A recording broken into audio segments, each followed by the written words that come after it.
ನೋಡಿದೀವಿ. ಸೊ ಈಗ C V Nagesh ಅವರ ವಾದ ಹೇಗಿರತ್ತೆ? ಹಿರಿಯ ವಕೀಲ ಸಿ ವಿ ನಾಗೇಶ್ ವಾದ ಮಂಡನೆ ಮಾಡ್ತಾ ಇದ್ದಾರೆ. ದರ್ಶನ್ ವಿರುದ್ಧದ ಸಾಕ್ಷಿಗಳ ಬಗ್ಗೆ ಅಷ್ಟೇ ವಾದ ಮಾಡ್ತೀನಿ ಅಂತ ಹೇಳಿದ್ದಾರೆ ಸಿ ವಿ ನಾಗೇಶ್.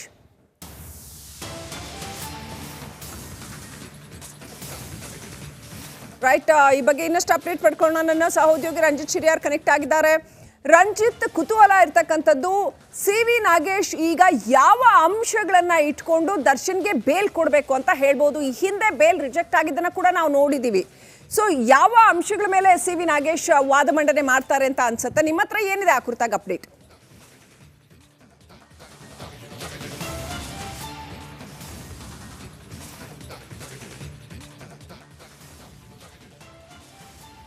ಖಂಡಿತವಾಗ್ಲೂ ಕೂಡ ಶ್ರೀಲಕ್ಷ್ಮಿ, ನೋಡಿ, ದರ್ಶನ್ಗೆ ಜಾಮೀನು ಅರ್ಜಿ ಅದು ಮುಂದೂಡಿಕೆ ಆಗಿರೋದು ಮೂರು ಬಾರಿ. ಇವತ್ತು ದರ್ಶನ್ಗೆ ಜಾಮೀನು ಸಿಗುತ್ತೆ ಅನ್ನುವ ದೃಢವಾದ ವಿಶ್ವಾಸದಲ್ಲಿ ಅವರ ಅಭಿಮಾನಿಗಳಿದ್ದಾರೆ. ಆದರೆ ಇವತ್ತು ಜಾಮೀನು ಸಿಗುತ್ತಾ ಅನ್ನೋದು ಬಗ್ಗೆ ಜಾಮೀನನ್ನು ಕೊಡಲೇಬೇಕು ಅನ್ನೋದು ಸಿ ವಿ ನಾಗೇಶ್ ಅವರ ಪ್ರಬಲವಾದಂಥ ವಾದ. ಮತ್ತು ದರ್ಶನ್ಗೆ ಬಹಳ ಪ್ರಮುಖವಾಗಿ ಅವರು ಇದರಲ್ಲಿ ಈ ಕೊಲೆಯಲ್ಲಿ ಪ್ರಮುಖ ಆರೋಪಿ ಅನ್ನೋದಕ್ಕೆ ಸಿಕ್ಕಿರುವಂಥ ಕೆಲವು ಸಾಕ್ಷಿಗಳು, ಈ ಸಾಕ್ಷಿಗಳ ಕುರಿತಾಗಿ ಸಿ ವಿ ನಾಗೇಶ್ ಅವರು ಇವತ್ತು ವಾದವನ್ನು ಮಂಡಿಸ್ತಾರೆ. ಪ್ರಸನ್ನ ಕುಮಾರ್ ಅವರು ಬಹಳ ಕ್ಲಿಯರ್ ಆಗಿ ಹೇಳಿದರು, ದರ್ಶನ್ A1 ಆರೋಪಿ, ಅವರಿಗೆ ಯಾವುದೇ ಕಾರಣಕ್ಕೂ ಕೂಡ ಬೇಲ್ ಕೊಡಬಾರ್ದು, ಬೇಲ್ ಕೊಟ್ಟರೆ ಸಾಕ್ಷಿ ನಾಶ ಮಾಡುವಂಥ ಸಾಧ್ಯತೆ ಇರುತ್ತೆ. ದರ್ಶನ್ ಪ್ರಭಾವಿ ಕೂಡ, ಹೀಗಾಗಿ ಅವರ ಅಭಿಮಾನಿಗಳೆಲ್ಲ ಆಟಾಟೋಪ ನಾವು ಗಮನಿಸಿದ್ದೀವಿ, ಆ ಕಾರಣದಿಂದ ಅವರಿಗೆ ಜಾಮೀನನ್ನು ಕೊಡಲೇಬಾರ್ದು ಅನ್ನೋದು ಅವರ ವಾದ ಆಗಿತ್ತು. ಆದರೆ ದರ್ಶನ್ ನಿರಪರಾಧಿ, ಅವರಿಗೂ ಮತ್ತು ಈ ಕೊಲೆಗೂ ಯಾವುದೇ ಸಂಬಂಧ ಇಲ್ಲ, ಅವರು ಕೊಲೆಯಲ್ಲಿ ಅಥವಾ ಅವ್ರನ್ನ ರೇಣುಕಾ ಸ್ವಾಮಿಯನ್ನ ಕೊಲೆ ಮಾಡಿದ್ರಲ್ಲಿ ದರ್ಶನ್ ಪಾತ್ರ ಏನೂ ಕೂಡ ಇರಲಿಲ್ಲ ಅನ್ನೋದು ಸಿ ವಿ ನಾಗೇಶ್ ಅವರ ವಾದ ಆಗಿದೆ. ಸದ್ಯ ಅವರ ಆರೋಗ್ಯದ ಒಂದು ಕಾರಣ, ಈಗಾಗಲೇ ಅವರು ಬಳ್ಳಾರಿಯ ಜೈಲಿನಲ್ಲಿದ್ದಾರೆ. ಅವರು ಈಗ 10 ದಿನಗಳ ಟ್ಯಾಬ್ಲೆಟ್ ಅಂದರೆ ಬೆನ್ನು ನೋವಿಗೆ ಮಾತ್ರೆಯನ್ನು ತೆಗೆದುಕೊಂಡಿದ್ದಾರೆ. ಅವರಿಗೆ ಸ್ಕ್ಯಾನಿಂಗ್ನ ಅಗತ್ಯ ಇದೆ. ಅವರಿಗೆ ಬೆಂಗಳೂರಿಗೆ ಹೆಚ್ಚಿನ ಚಿಕಿತ್ಸೆಗಾಗಿ ಶಿಫ್ಟ್ ಮಾಡಬೇಕಾದಂಥ ಅಗತ್ಯತೆಯ ಬಗ್ಗೆ ಕೂಡ ವೈದ್ಯರು ಹೇಳಿದ್ದಾರೆ. ಈ ಎಲ್ಲ ಕಾರಣಗಳನ್ನು ಇಟ್ಕೊಂಡು ದರ್ಶನ್ಗೆ ಜಾಮೀನನ್ನು ಮಂಜೂರು ಮಾಡಿದರೆ ಉತ್ತಮ ಅವರ ಆರೋಗ್ಯದ ದೃಷ್ಟಿಯಿಂದ ಅನ್ನೋದನ್ನು ಹೇಳಿದ್ದಾರೆ. ಮತ್ತೆ ಮತ್ತೊಂದು ಕಡೆಯಲ್ಲಿ ದರ್ಶನ್ ಈ ಪ್ರಕರಣದಲ್ಲಿ ನಾವು ಗಮನಿಸ್ತಾ ಹೋದ್ರೆ ಸುಮಾರು ಈ 17 ಆರೋಪಿಗಳ ಪೈಕಿ 3 ಜನರಿಗೆ ಆಲ್ರೆಡಿ ಬೇಲ್ ಆಗಿದೆ. 15, 16, 17ನೇ ಆರೋಪಿಗೆ ಬೇಲ್ ಆಗಿದೆ. ಇವತ್ತು ಪವಿತ್ರ ಗೌಡಗೂ ಕೂಡ ಜಾಮೀನು ಅರ್ಜಿ ವಿಚಾರಣೆ ಆಲ್ರೆಡಿ ಆಗಿದೆ. ಅದು ಕೂಡ ಭಾರಿ ಕುತೂಹಲ ಇದೆ. ಹೀಗೆಲ್ಲ ಇರುವಾಗ ದರ್ಶನ್ A1 ಆರೋಪಿ ಜಾಮೀನು ಸಿಕ್ಕೇ ಬೀರುತ್ತಾ ಅನ್ನೋದನ್ನು ನಾವು ಗಮನಿಸ್ತಾ ಹೋದಾಗ ಜಾಮೀನು ದರ್ಶನ್ಗೆ ಗಗನ ಕುಸುಮವಾಗುವಂಥ ಎಲ್ಲ ಸಾಧ್ಯತೆಗಳು ಕಂಡು ಬರ್ತಾ ಇದೆ. ಸದ್ಯಕ್ಕೆ ಸಿ ವಿ ನಾಗೇಶ್ ಅವರು ಪ್ರಬಲವಾದ ವಾದವನ್ನು ಮಂಡಿಸ್ತಾ ಇದ್ದಾರೆ. ಅವರ ಮೇಲಿದ್ದಂಥ ಗಂಭೀರ ಆರೋಪಗಳು, ದರ್ಶನ್ ಮೇಲಿದ್ದಂಥ ಗಂಭೀರ ಆರೋಪಗಳು ಮತ್ತು ಕೆಲವು ಸಾಕ್ಷಿಗಳು ಮತ್ತು ಕೆಲವು ಐ ವಿಟ್ನೆಸ್ಗಳು, ಇದೆಲ್ಲದರ ಕುರಿತಾಗಿಯೂ ಕೂಡ ದರ್ಶನ್ ಅಲ್ಲಿ ಅವ್ರ ಪಾತ್ರ ಯಾವುದೂ ಇಲ್ಲ ಅನ್ನೋದನ್ನು ಬಹಳ ಪ್ರಬಲವಾಗಿ ವಾದ ಮಂಡಿಸಿ ಹೇಗಾದರೂ ಮಾಡಿ ಇವತ್ತು ದರ್ಶನ್ಗೆ ಜಾಮೀನನ್ನು ಕೊಡಿಸಲೇಬೇಕು ಅಂಥೇಳಿ ಸಿ ವಿ ನಾಗೇಶ್ ಅವರು ವಾದವನ್ನು ಮಂಡಿಸ್ತಾ ಇದ್ದಾರೆ. ನ್ಯಾಯಾಧೀಶರು ಎಲ್ಲವನ್ನು ಕೂಡ ಬಹಳ ಸೂಕ್ಷ್ಮವಾಗಿ ಗಮನಿಸ್ತಾ ಇದ್ದಾರೆ. SPP ಪ್ರಸನ್ನ ಕುಮಾರ್ ಅವರ ವಾದನ್ನು ಕೂಡ ಬಹಳ ಸೂಕ್ಷ್ಮವಾಗಿ ಗಮನಿಸಿದ್ದಾರೆ. ಮತ್ತು ಈ ಹಂತದಲ್ಲಿ ಏನಾದರೂ ಜಾಮೀನು ಏನಾದರೂ ದರ್ಶನ್ಗೆ ಕೊಟ್ಟದ್ದೇ ಆದರೆ ಅದು ಯಾವ ರೀತಿ ಪರಿಣಾಮ ಬೀರುತ್ತೆ ಈ ಪ್ರಕರಣದಲ್ಲಿ ಅನ್ನೋದು ಕೂಡ ಬಹಳ ಪ್ರಮುಖವಾಗುತ್ತೆ. ಇದೆಲ್ಲವನ್ನು ಕೂಡ ಲೆಕ್ಕಾಚಾರ ಮಾಡಿನೇ ಇವತ್ತು ನ್ಯಾಯಾಧೀಶರು ಜಾಮೀನನ್ನು ಕೊಡುವಂಥ ಸಾಧ್ಯತೆಗಳಿದ್ದಾವೆ. ಸದ್ಯಕ್ಕೆ ಏನಾಗುತ್ತೆ ಅನ್ನೋದು ಈಗ ಆರಂಭ ಆಗಿದೆ. ಅದು ಜಾಮೀನಾಗುತ್ತಾ ಅಥವಾ ದರ್ಶನ್ಗೆ ಬಳ್ಳಾರಿಯ ಅಗ್ರಹಾರ ಅಥವಾ ಬಳ್ಳಾರಿಯ ಕೇಂದ್ರ ಕಾರಾಗೃಹವೇ ಮುಂದುವರಿಕೆ ಆಗುತ್ತಾ ಅನ್ನೋದು ಈಗಿರುವಂಥ ಕುತೂಹಲ. ಶ್ರೀಲಕ್ಷ್ಮಿ, ರಂಜಿತ್, ಈ ಕ್ಷಣದಲ್ಲಿ ಕೋರ್ಟ್ ಪ್ರೊಸೀಡಿಂಗ್ಸ್ ಏನಾಗ್ತಾ ಇದೆ? ಸಿ ವಿ ನಾಗೇಶ್ ಆರ್ಗ್ಯುಮೆಂಟ್ ಆರಂಭ ಮಾಡಿದ್ದಾರಾ? ನಿಮ್ಮ ಹತ್ರ ಏನು ಅಪ್ಡೇಟ್ ಇದೆ?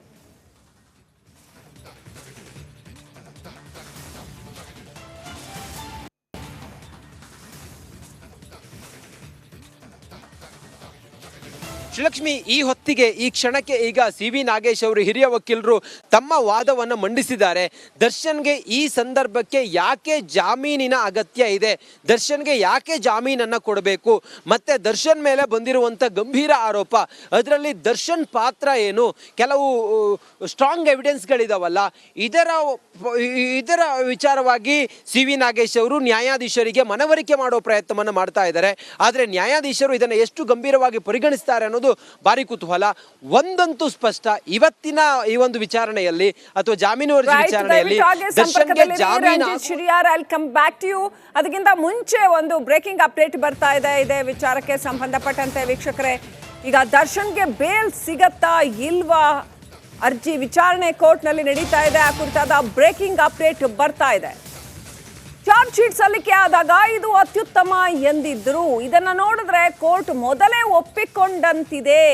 ಸಿ ವಿ ನಾಗೇಶ್ ವಾದ ಕೋರ್ಟ್ನಲ್ಲಿ ದರ್ಶನ್ ಪರ ವಕೀಲ C V Nagesh point by point ಹೋಗ್ತಾ ಇದ್ದಾರೆ. ಚಾರ್ಜ್ ಶೀಟ್ ಸಲ್ಲಿಕೆ ಆದಾಗ ಕೋರ್ಟೇ ಹೇಳಿತ್ತು ಇದು ಅತ್ಯುತ್ತಮ ಅಂತ. ಇದನ್ನು ನೋಡಿದ್ರೆ ಕೋರ್ಟ್ ಮೊದಲೇ ಒಪ್ಕೊಂಡಂಗಿದೆ, ಅಂದ್ರೆ ಚಾರ್ಜ್ ಶೀಟ್ ಅಲ್ಲಿ ಇರೋದೆಲ್ಲ ನಿಜ ಅಂತ ಒಪ್ಕೊಂಡಂಗಿದೆ ಅನ್ನೋದು ಸಿ ವಿ ನಾಗೇಶ್ ಅವರು ವಾದ ಮಂಡನೆಯಲ್ಲಿ ಬಳಸಿರ್ತಕ್ಕಂಥ ಪಾಯಿಂಟ್.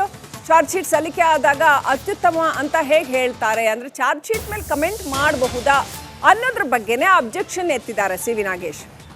ಆ ಅಂಶವನ್ನೇ ಹಿಡ್ಕೊಂಡು ವಾದ ಮಂಡನೆ ಮಾಡ್ತಾ ಇದ್ದಾರೆ. ಬಹಳ ಪ್ರಬಲವಾದ ವಾದ ಮಂಡನೆ ಮಾಡ್ತಾ ಇರೋದನ್ನ ಗಮನಿಸಬಹುದು, ಯಾಕಂತಂದ್ರೆ ಕೇಸ್ ಅಷ್ಟು ಜಟಿಲವಾಗಿದೆ. Right, let's go back to Ranjit.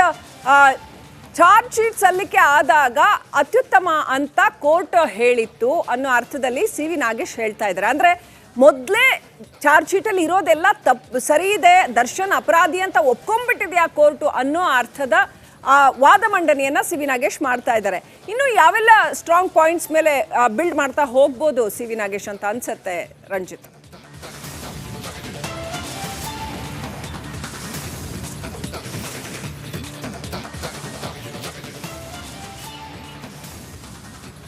ಖಂಡಿತವಾಗಲೂ ಕೂಡ ಶ್ರೀಲಕ್ಷ್ಮಿ, ಸಿ ವಿ ನಾಗೇಶ್ ಅವರು ಹಿರಿಯ ವಕೀಲರು. ಇಂಥ ಕ್ರಿಟಿಕಲ್ ಸಂದರ್ಭಗಳಲ್ಲೂ ಕೂಡ ಅಥವಾ ಇಂಥ ಸ್ಟ್ರಾಂಗ್ ಎವಿಡೆನ್ಸ್ಗಳಿರುವಾಗಲೂ ಕೂಡ ಅದರಿಂದ ಹೇಗೆ ತಮ್ಮ ಕಕ್ಷಿದಾರರನ್ನ ಹೊರಗಡೆ ಕರ್ಕೊಂಡು ಬರುವುದು ಅನ್ನುವ ಒಂದು ಲೆಕ್ಕಾಚಾರ ಅವ್ರಿಗೆ ಖಂಡಿತವಾಗ್ಲೂ ಕೂಡ ಇದ್ದೇ ಇರುತ್ತೆ.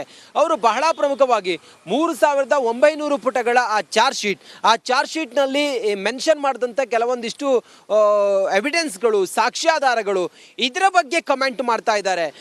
ಆರಂಭದಲ್ಲಿ ಚಾರ್ಜ್ ಶೀಟ್ ಅನ್ನ ನೋಡಿದಂಥ ಕೋರ್ಟ್ ಅದ್ರ ಬಗ್ಗೆ ಕಮೆಂಟ್ ಮಾಡಿತ್ತು. ಈಗ ಸಿ ವಿ ನಾಗೇಶ್ ಅವರು ಇದನ್ನ ಪ್ರಸ್ತಾಪ ಮಾಡಿ ಇಲ್ಲಿ ನ್ಯಾಯಾಧೀಶರ ಮುಂದೆ ಹೇಳ್ತಾ ಇದ್ದಾರೆ. ಹೇಗೆ ಸಾಧ್ಯ ಆಗತ್ತಿದು? ಪೊಲೀಸರು ಚಾರ್ಜ್ ಶೀಟ್ ಅನ್ನ ಸಲ್ಲಿಕೆ ಮಾಡಿದ್ದಾರೆ, ಆದರೆ ಅದೇ ಸತ್ಯ ಅಂತ ಹೇಳಿ ಒಪ್ಕೊಳ್ಳಿಕ್ಕೆ ಹೇಗೆ ಸಾಧ್ಯ ಆಗುತ್ತೆ? ದರ್ಶನ್ ಈ ಪ್ರಕರಣದಲ್ಲಿ ಅವರ ಪಾಲು ಇಲ್ಲ, ಅವರು ಕೊಲೆ ಮಾಡಿದ್ದಾರೆ ಅನ್ನೋದಕ್ಕೆ ಯಾವುದೇ ಪೂರಕವಾದಂಥ ಸಾಕ್ಷಿ ಇಲ್ಲ. ಕೊಲೆಯಾದಂಥ ಸಮಯದಲ್ಲಿ ದರ್ಶನಲ್ಲಿ ಇರಲಿಲ್ಲ. ಅವರು ಮೆಸೇಜ್ ಮಾಡಿದ ಅಥವಾ ದರ್ಶನ್ ಈ ರೀತಿಯಾಗಿ ತನ್ನ ಗೆಳತಿಗೆ ಮೆಸೇಜ್ ಮಾಡ್ದ ಅನ್ನೋ ಕಾರಣಕ್ಕೋಸ್ಕರ ಅವರು ಕರೆಸಿದ್ದು ಹೌದು, ಆನಂತರ ಆತನಿಗೆ ಹಲ್ಲೆ ಮಾಡಿದ್ದು ಹೌದು. ಆದರೆ ಕೊಲೆ ಆಗುವಾಗ, ಆತ ಮೃತಪಟ್ಟಾಗ ಆ ಸ್ಥಳದಲ್ಲಿ ದರ್ಶನ್ ಇರಲಿಲ್ಲ.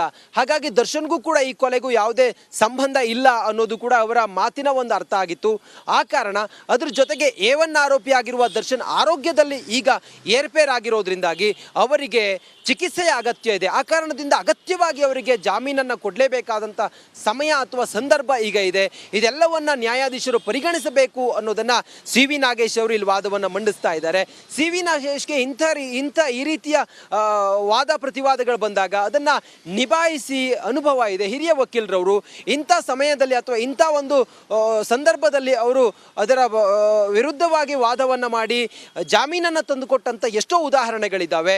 ಇದೆಲ್ಲವನ್ನ ಗಮನಿಸ್ತಾ ಇದ್ರೆ ಬಹುತೇಕ ದರ್ಶನ್ ಪ್ರಕರಣದಲ್ಲೂ ಕೂಡ ಈ ಇಷ್ಟೊಂದು ಎವಿಡೆನ್ಸ್. ಓಕೆ, ದಯವಿಟ್ಟಾಗಿ ಸಂಪರ್ಕದಲ್ಲಿರಿ ರಂಜಿತ್. ಅಪ್ಡೇಟ್ ಬರ್ತಾ ಇದೆ. ಮಾಧ್ಯಮಗಳ ಟ್ರಯಲ್ನಂತೆ ಕೋರ್ಟ್ ಆದೇಶ ನೀಡಲ್ಲ, ಮೀಡಿಯಾ ಟ್ರಯಲ್ ತರ ಇರಲ್ಲ ಅಂತ ಮಾಧ್ಯಮಗಳ ತೀರ್ಪಿನ ಪ್ರತಿಯನ್ನ ಕೇಳಿದ್ದಾರೆ SPP Prasannakumar. C V Nagesh ಹೇಳ್ತಾ ಇದ್ದಾರೆ, ನಿಮಗೆ ಕೊಡ್ತೀನಿ, ಮೀಡಿಯಾಗಳಿಗೆ ಕೊಡಲ್ಲ ಅಂತ. ಕೋರ್ಟ್ಗೆ ಸಲ್ಲಿಸಿದ್ರೆ ನಮಗೂ ಕೊಡ್ಬೇಕದನ್ನ ಅಂತ SPP ಕೇಳ್ತಾ ಇದ್ದಾರೆ. ಮೀಡಿಯಾದಲ್ಲಿ ಏನು ಬಂದಿದೆ ಅನ್ನೋವಂಥದ್ದನ್ನ ಸಿ ವಿ ನಾಗೇಶ್ ಅವರು ಏನು ಫೈಲ್ ಮಾಡ್ತಾ ಇದ್ದಾರೆ ಅದನ್ನ SPP ಕೇಳ್ತಾ ಇದ್ದಾರೆ, ನಮಗೂ ಕೊಡಿ ಅಂತ. ಅದು ಏನು ಫೈಲ್ ಮಾಡ್ತಾ ಇದ್ದಾರೆ ನೀವು, ನಮಗೂ ಕೊಡಿ ಅಂತ ಕೋರ್ಟ್ ಮುಂದೆ. ಸೊ ನಿಮಗೆ ಕೊಡ್ತೀನಿ, ಮೀಡಿಯಾದವರು ಕೊಡಲ್ಲ ಅಂತ. ಯಾಕೋ ಸಿ ವಿ ನಾಗೇಶ್ ಅವರು ಮೀಡಿಯಾದವ್ರ ವಿರುದ್ಧ ಮುನಿಸ್ಕೊಂಡಂಗಿದೆ. ಎನಿವೆ, ನಮ್ಮ ಕೆಲಸ ನಾವು ಮಾಡ್ತೀವಿ, ಅವ್ರ ಕೆಲಸ ಅವ್ರು ಮಾಡ್ತಾ ಇದ್ದಾರೆ ಕೋರ್ಟಲ್ಲಿ. ಸೊ ಮೀಡಿಯಾ ಟ್ರಯಲ್ ಆದಂಗೆ ಕೋರ್ಟ್ ತೀರ್ಪಿರಲ್ಲ ಅಂತ ಸಿ ವಿ ನಾಗೇಶ್ ಅವರು ಹೇಳ್ತಾ ಇದ್ದಾರೆ. ಅದು ನಿಜ, ನಮಗೂ ಗೊತ್ತಿದೆ. ಮೀಡಿಯಾ ಟ್ರಯಲ್ ಅಂತ ಖಂಡಿತವಾಗ್ಲೂ ಯಾರಾದರೂ ಮಾಡಿದಾರಾ ಇಲ್ವಾ ನಿಜವಾಗ್ಲೂ ಆಶ್ಚರ್ಯ ಆಗುತ್ತೆ. ಎನಿವೆ, ಮೀಡಿಯಾ ಟ್ರಯಲ್ ಥರ ಇರಲ್ಲ ಅಂತ ಸಿ ವಿ ನಾಗೇಶ್ ಅವರು ಹೇಳ್ತಾ ಇದ್ದಾರೆ. ಅಂದರೆ ಕೋರ್ಟು ಯಾವಾಗಲೂ ಕಾನೂನಿನ ದೃಷ್ಟಿಯಿಂದ ನೋಡುತ್ತೆ, ಸಂವಿಧಾನದ ದೃಷ್ಟಿಯಿಂದ ನೋಡುತ್ತೆ. ಕಾನೂನಿನ ಸೆಕ್ಷನ್ಗಳು ಯಾವುದಿದ್ದಾವೆ, ಅದರ ಪ್ರಕಾರ ಸಾಕ್ಷ್ಯಗಳು ಯಾವುದೆಲ್ಲ ಇದ್ದಾವೆ, ಅದನ್ನೆಲ್ಲ ಆಧರಿಸಿ ತೀರ್ಪು ಕೊಡುತ್ತೆ ಅನ್ನೋದನ್ನು ಬಹುಶಃ ಅವರು ಹೇಳ್ತಾ ಇದ್ದಾರೆ ಅಂತ ಅನ್ಸುತ್ತೆ. ಮಾಧ್ಯಮವಾಗಿ ಅಫ್ಕೋರ್ಸ್ ನಾವು ನಡೆಯುವಂಥ ಪ್ರತಿ ಘಟನೆಯನ್ನು ಕೂಡ ತೋರಿಸಲೇಬೇಕಾಗತ್ತೆ. ಹಾಗಾಗಿ ನಮ್ಮ ರೋಲ್ ಸ್ವಲ್ಪ ವಿಭಿನ್ನ ಆಗುತ್ತೆ. ಎನಿವೆ, ಸಿ ವಿ ನಾಗೇಶ್ ವಾದ ಮಂಡನೆ ಮಾಡ್ತಾ ಇದ್ದಾರೆ ದಾಸನ ಪರವಾಗಿ. ಸೊ ಇದು ಗೊತ್ತಾಗ್ತಾ ಇರೋದೇನೆಂದರೆ, ಲಾಸ್ಟ್ ಟೈಮ್ಗಿಂತ ಇದು ಬೇಲ್ ಅಪ್ಲಿಕೇಶನ್ ಆಗಿರೋದ್ರಿಂದ ಸಿ ವಿ ನಾಗೇಶ್ ತುಂಬ ಸ್ಟ್ರಾಂಗ್ ಆಗಿ ವಾದ ಮಂಡನೆ ಮಾಡ್ತಾ ಇದ್ದಾರೆ ಅನ್ನೋದು ಮೇಲ್ನೋಟಕ್ಕೆ ಗೊತ್ತಾಗುತ್ತೆ. ದರ್ಶನ್ಗೆ ಬೇಲ್ ಕೊಡಿಸ್ಲೇಬೇಕು ಅಂತ ಸಿ ವಿ ನಾಗೇಶ್ ಪಟ್ಟು ಹಿಡಿದಿರೋ ರೀತಿನಲ್ಲಿ ಕಾಣ್ತಾ ಇದೆ. ಎನಿವೆ ಅವ್ರ ಕೆಲಸ ಅವರು ಮಾಡ್ತಾ ಇದ್ದಾರೆ ಕೋರ್ಟ್ನಲ್ಲಿ. ಸೊ ಮುಂದೆ ನ್ಯಾಯಾಲಯ ಏನು ನಿರ್ಧಾರ ಕೈಗೊಳ್ಳುತ್ತೆ ಅನ್ನೋದನ್ನು ನಾವು ಕಾದು ನೋಡಬೇಕಾಗತ್ತೆ. ಮಾಧ್ಯಮ ಎಲ್ಲೂ ಕೂಡ ಇದರಲ್ಲಿ ಇಂಟರ್ಫಿಯರ್ ಆಗಿಲ್ಲ, ಹೀಗಾಗಬೇಕು